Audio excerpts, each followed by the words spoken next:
Bonjour, je m'appelle Mathieu et je veux faciliter la vie des musiciens.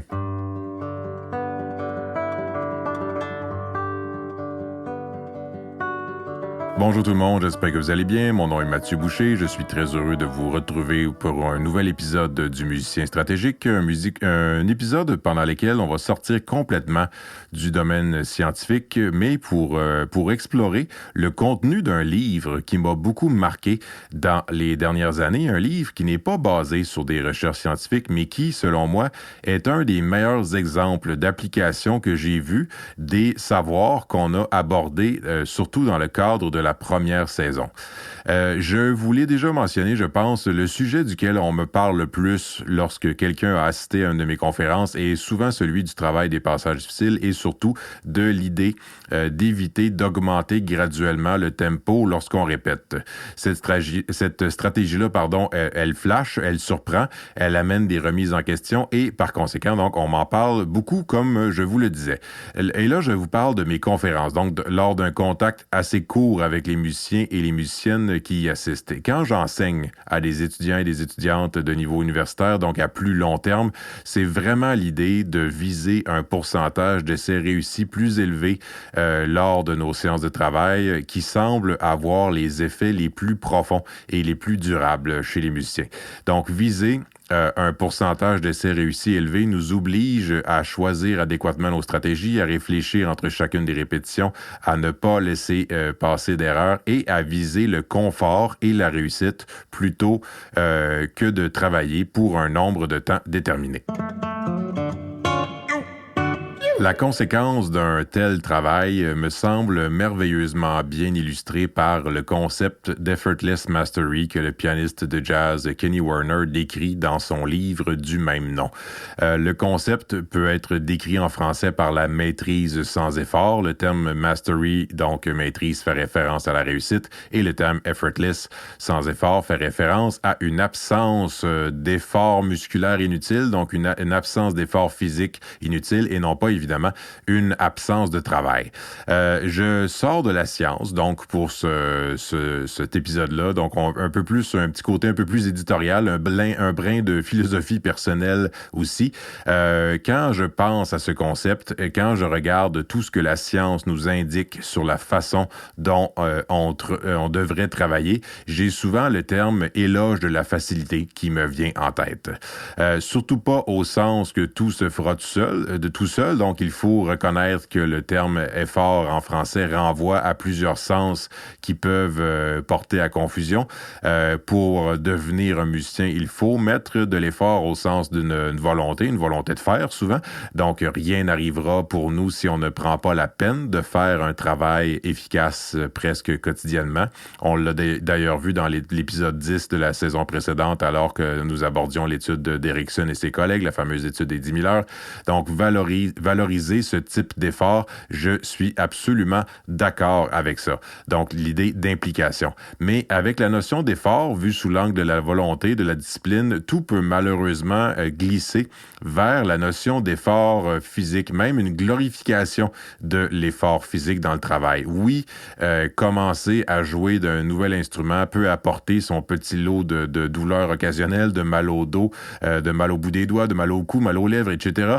Mais quand on joue depuis des années, quand on est supposé avoir acquis une technique solide et beaucoup de connaissances sur la bonne façon de jouer notre instrument, avoir des douleurs physiques, ou tout simplement des tensions physiques importantes pendant le jeu est non seulement inacceptable, mais peut s'avérer très, très contre-productif pour nous. Ce n'est pas normal de tendre la mâchoire pendant le jeu.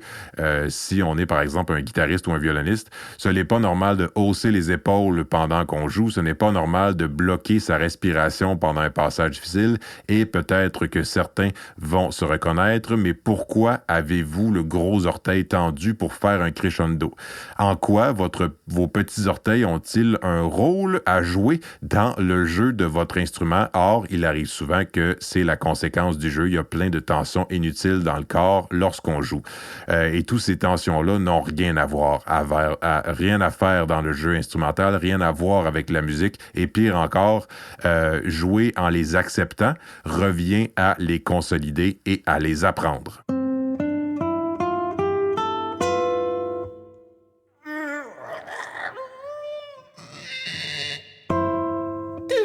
On devrait donc essayer ou viser d'élargir notre zone de confort plutôt que de repousser nos limites. Et on entend beaucoup plus souvent le terme repousser nos limites dans nos vies que élargir notre zone de confort. Pour ceci, je vous propose un petit exercice. Donc, imaginez un cercle. Ce cercle-là représente votre zone de confort, c'est-à-dire le niveau d'acquis technique et musical qui vous permettent de jouer quelque chose facilement. On se rend souvent compte que ce cercle-là s'est élargi lorsqu'on enseigne à nos élèves, nos jeunes élèves, une pièce qu'on a beaucoup travaillé lorsqu'on était plus jeune et qu'on est maintenant, par exemple, capable de jouer en lecture à vue. Lorsqu'on est dans cette zone, on est donc parfaitement capable de nous concentrer sur la musique, de constamment veiller à avoir une bonne posture et un bon jeu technique. Et si on joue avec d'autres musiciens, on est tout à fait en mesure de jouer en les écoutant et en les regardant. Sur le plan physique, la principale caractéristique de cette zone est qu'on est capable de jouer sans tension musculaire inutile et avec une respiration fluide et régulière. Avant de poursuivre, il faut aussi reconnaître que cette zone, ou plutôt le niveau de difficulté de pièce qu'on joue dans cet état, correspond en fait à un état de préparation idéal pour que nos prestations se déroulent bien sur scène. Très souvent, on n'a pas besoin de se réchauffer pour jouer de telles pièces ou des exercices de ce niveau-là de difficulté. Maintenant, c'était le cercle de la zone de confort. Imaginez un cercle un peu plus large que notre zone de confort. Dans ce cercle-là, on trouve des pièces et des exercices qu'on doit beaucoup répéter pour pouvoir les réussir. Tout ceci représente un défi, mais un défi qui est quand même surmontable en adoptant des bonnes stratégies et en préparant nos prestations longtemps à l'avance pour nous assurer que ces pièces-là se rapprochent le plus possible de notre cercle de confort. Sur le plan physique, il est fort possible qu'une bonne partie du travail de préparation consiste à répéter abondamment les mouvements pour les maîtriser et aussi pour dompter, entre guillemets, les tensions musculaires inutiles qui peuvent résulter de l'exigence, donc du jeu de ces pièces. Comme le jeu est exigeant sur le plan technique, on sollicite beaucoup nos muscles et surtout, on sollicite beaucoup la coordination de nos muscles. Et il est fort possible que l'effort cognitif que ça demande fasse en sorte que notre attention est trop sollicitée par le jeu pour pouvoir garder un œil sur nos tensions musculaires inutiles. Tout ceci représente un défi, mais un défi tout de même surmontable et un défi surtout qui peut s'avérer très stimulant si on l'aborde avec de bonnes stratégies.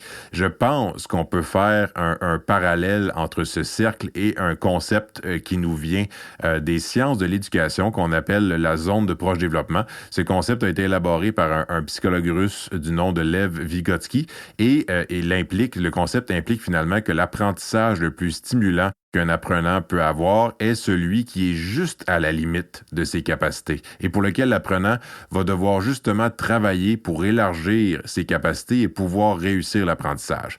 Je me permets une petite métaphore en disant que ce qui est stimulant pour l'apprenant finalement, c'est d'avoir l'impression de devoir faire un petit saut en avant pour réussir et non pas soit faire du surplace ou carrément sauter un ravin. Maintenant, imaginons un cercle plus large que le cercle des défis surmontables. Dans ce cercle-là, on trouve les pièces qu'on peut appeler les monstres pour l'apprenant. Et le jeu de ces pièces-là est tellement au-delà des capacités de l'apprenant que le musicien ou la musicienne n'est plus en mesure de contrôler sa technique et ses tensions musculaires pendant qu'il ou elle joue. L'élève en souffre, le jeu en souffre, le public en souffre et pendant la prestation, on assiste probablement au massacre en direct d'un chef-d'œuvre. Sur le plan physique, les yeux sont grands ouverts, la bouche l'est légèrement aussi. On voit les tendons du cou, on constate à quel point le musicien ou la musicienne a plusieurs veines qui lui traversent le front. Il est fort possible donc que le musicien ou la musicienne ait passé des heures à travailler la pièce et c'est pourquoi tout ceci est vraiment, selon moi, une situation crève-cœur, mais c'est aussi ce qu'on fait en quelque sorte lorsque, par exemple, on travaille nos gammes ou tout autre exercice en augmentant graduellement le tempo et en tentant après de multiples tentatives, donc de monter une coche encore plus haute que notre limite. Repensons ici donc à toutes les manifestations physiques que je viens de vous décrire et pensons aussi à tout le temps qu'on passe à essayer de repousser nos limites. Par conséquent, il est fort possible qu'on soit en train d'apprendre, entre guillemets, toutes les manifestations malheureuses que je vous ai décrites. Donc, si on revient à nos 3 cercles, on a donc le premier, la zone de confort, le deuxième, la zone des défis que j'appellerais la zone des défis surmontables, et la troisième, la zone dangereuse.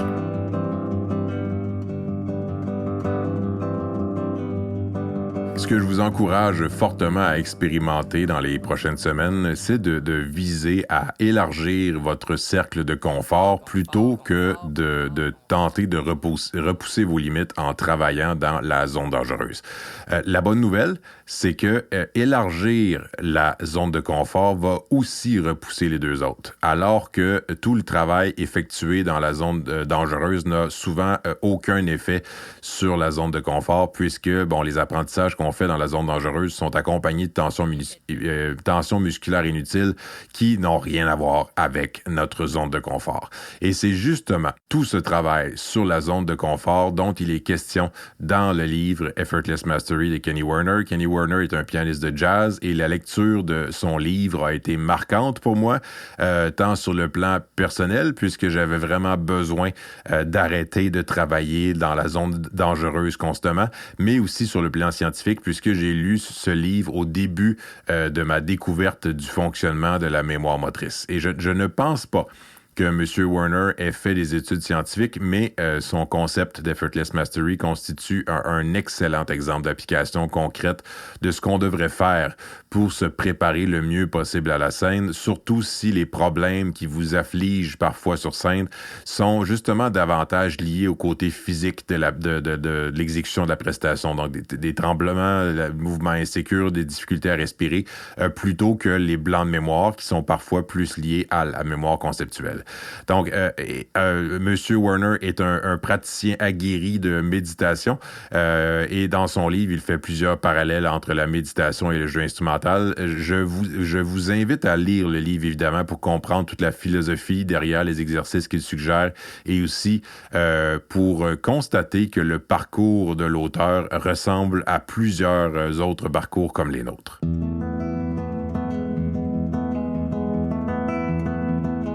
Parmi les principales caractéristiques du concept, nous avons entre autres une respiration régulière, lente et profonde, un laisser-aller dans le jeu et une bonne posture avec une absence de tension inutile. Et j'ai bien dit une absence de tension inutile, donc une posture digne et stable et non pas une flaque. Vous êtes tous et toutes capables de jouer dans cet état. Pour l'instant, vous pouvez essayer de le faire en jouant des notes très longues sans aucun défi technique, ce qui vous permettra donc de jouer et parallèlement au jeu, de garder une partie de votre attention dédié au maintien de la respiration régulière, la bonne posture et le jeu technique avec un minimum de tension. Vous allez constater aussi que si vous essayez de jouer quelque chose de plus difficile que vos notes longues, au début, il est fort possible que votre attention doive sacrifier la respiration, la posture, la tension minimum, donc ce que nous allons désormais appeler le sans-effort pour pouvoir jouer. Ce que l'auteur, en fait, nous invite à faire, c'est de travailler quotidiennement, d'abord pendant quelques minutes par jour, dans cet état de sans-effort pour, entre guillemets, dompter ou dresser notre corps comme on le ferait avec un animal sauvage, à être dans cet état pendant le jeu instrumental. On commence donc par des notes très longues, puis on chemine vers des exercices très simples, puis des pièces très simples, et puis nos pièces actuelles, mais jouées à un tempo qui nous permet de maintenir ce sans-effort. Dans mon cas, la découverte du jeu sans effort a été, je l'avoue, une sorte de révélation pleine de potentiel avec plein d'améliorations possibles à venir après. Ça aussi, je l'avoue, avoir atteint un certain plateau au-delà duquel je ne parvenais plus à cheminer après mes études. Pourquoi? Évidemment, parce que j'ai passé, je l'avoue, des années à tenter constamment de jouer du répertoire, et j'insiste sur le mot « tenter », qui se situait probablement à la limite entre la zone de défi et la zone dangereuse, et parfois même carrément dans la zone dangereuse. Donc, le concept de sans effort est devenu pour moi quelque chose de non négociable à travailler quotidiennement, et je n'ai plus du tout envie de jouer des pièces difficiles qui m'amènent à sortir de la zone de confort ou du moins de ma zone de défi. Dans son livre, Kenny Werner propose l'image d'un triangle. Au sommet du triangle, on trouve l'idée du sans-effort et ce sans-effort est non négociable. À côté du triangle, on trouve 3 autres options qui sont parfaitement, au complet et au tempo final. Et en gardant le sans-effort en place, il reste 2 places dans le triangle. Vous devez donc choisir 2 des 3 options et obligatoirement en laisser une de côté. Donc, si vous voulez jouer sans effort à plein tempo, vous pouvez jouer la pièce au complet ou parfaitement, mais pas les 2. Si vous voulez jouer la pièce parfaitement, c'est à plein tempo ou au complet, mais pas les 2. Et finalement, si vous voulez jouer la pièce au complet, ce sera à plein tempo ou parfaitement, mais encore une fois, pas les 2. Je pense donc que ceci ce triangle-là, en fait, est un merveilleux exemple de l'adaptation des stratégies qu'on doit privilégier pour bien travailler. Et j'aime énormément l'idée de mettre le sans-effort non négociable au lieu du parfaitement. C'est probablement dans ce changement-là qu'il y a le plus gros potentiel d'amélioration de notre rapport à l'instrument et notre rapport à la scène en général. Pratiquer constamment le sans-effort ne peut que vous préparer à jouer sans effort sur scène puisque tout l'apprentissage de votre ou de vos pièces aura été associé avec l'absence d'effort inutile. Et si jamais vous devez monter sur scène et jouer un passage d'une pièce que vous n'aurez pas réussi à travailler sans effort, mais que vous devez malheureusement quand même jouer parfaitement au complet et au tempo final, il demeure que votre travail du sans effort va probablement vous permettre de revenir rapidement à votre état de base par après, votre état de confort, un peu comme un élastique qui se tend mais qui se détend automatiquement ensuite quand on le lâche. Donc, je vous encourage fortement à lire l'ouvrage. J'ai mentionné brièvement quelles sont les étapes d'inclusion d'inclusion progressive du sans-effort dans notre jeu, mais évidemment, l'auteur propose des exercices beaucoup plus concrets que ce que je vous ai donné. Et donc, l'auteur propose 4 étapes pour inclure graduellement le sans-effort dans notre jeu. Tous ceux et celles qui ont lu le livre me parlent tout le temps des méditations qui accompagnent le livre. Et qu'on soit ouvert ou pas à ce genre de pratique, je vous assure que la lecture du livre et l'essai des exercices proposés en vaut la peine, même si on met de côté les méditations. Et d'ailleurs, il existe justement une version du livre sans le CD d'accompagnement que vous pouvez aussi vous procurer. En terminant, que vous lisiez le livre ou pas, je vous encourage à amorcer cette quête du sans-effort dans votre jeu. Personnellement, comme je l'ai mentionné, j'ai été un peu ébranlé au début, je l'avoue, mais après réflexion et après une expérimentation, je dirais assez approfondie du concept, je reviendrai jamais à ce que je faisais avant. Faire ces exercices de sans-effort me prend parfois seulement une dizaine de minutes par jour et ça amène un réel retour à la base qui devrait idéalement, je pense, faire partie de notre quotidien quand on veut performer ensuite au meilleur de nos capacités. J'espère que cet épisode vous aura plu et vous amènera vers un jeu plus facile. Je remercie encore une fois Jean-Sébastien Potvin de Vonti Productions de rendre mon travail si facile en faisant une merveilleuse post-production de mon balado. Je vous dis donc bon travail sans effort et le prenez soin de vous va aller de soi.